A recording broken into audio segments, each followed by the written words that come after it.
আলাইকুম সবাইকে। আশা করি সবাই ভালো আছেন। আমরা আসলে খুব তুচ্ছ, খুব সাধারণ মানুষ। নিজেদের উপরে গিয়ে নিজেদের কষ্ট, ফিলিংস, সুখ, স্বাচ্ছন্দ্য এগুলোর উপরে গিয়ে ভাবতেই পারি না। সেই কারণে আমরা এত অসুখী, এত অশান্ত। তার কারণ হচ্ছে আমরা শুধু আমাদের নিজেদেরটা ফোকাস করি। নিজেদের স্বার্থে আঘাত লাগলে, নিজেদের ফিলিংসে আঘাত লাগলে, স্বচ্ছন্দতায় বাধাগ্রস্ত হলে তখনই আমরা অসুখী হয়ে যাই, ডিপ্রেস হয়ে যাই, ফ্রাস্ট্রেটেড হয়ে যাই। চারপাশে দেখি না যে সেই মানুষগুলো কেমন আছে, চারপাশের মানুষগুলো কেমন আছে, চারপাশে কি ঘটছে সারা পৃথিবীতে। গাজা উপত্যকায় কি ঘটছে, ইউক্রেনে কি ঘটছে, ইরাকে কি ঘটলো, ইরানে কি ঘটলো, কিংবা আমার দেশ বাংলাদেশে কি হচ্ছে। সবাই কি ঠিক মতো খাবার পেয়ে আজ রাতে ঘুমাতে গিয়েছে?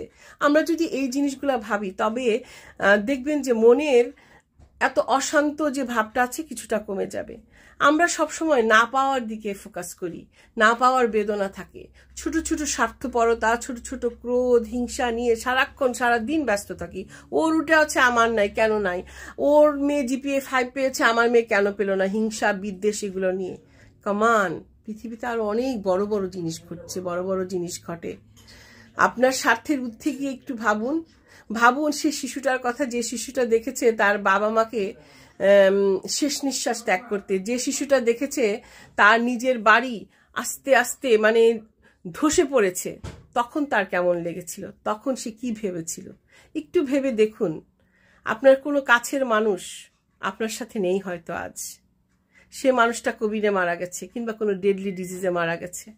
একটু ভাবুন, তবেই দেখবেন আপনি কত সুখী, কত শান্তিতে আছেন।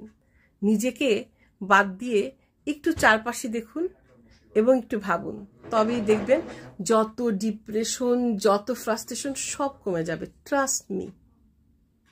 আল্লাহ আমাদের সবার মঙ্গল করুন, ভালো থাকুন। আর আরেকটা কথা, দিনটা শুরু করুন আল্লাহর নামে, দেখবেন সবকিছু ভালো ভালো হয়ে যাবে। আসসালামু আলাইকুম।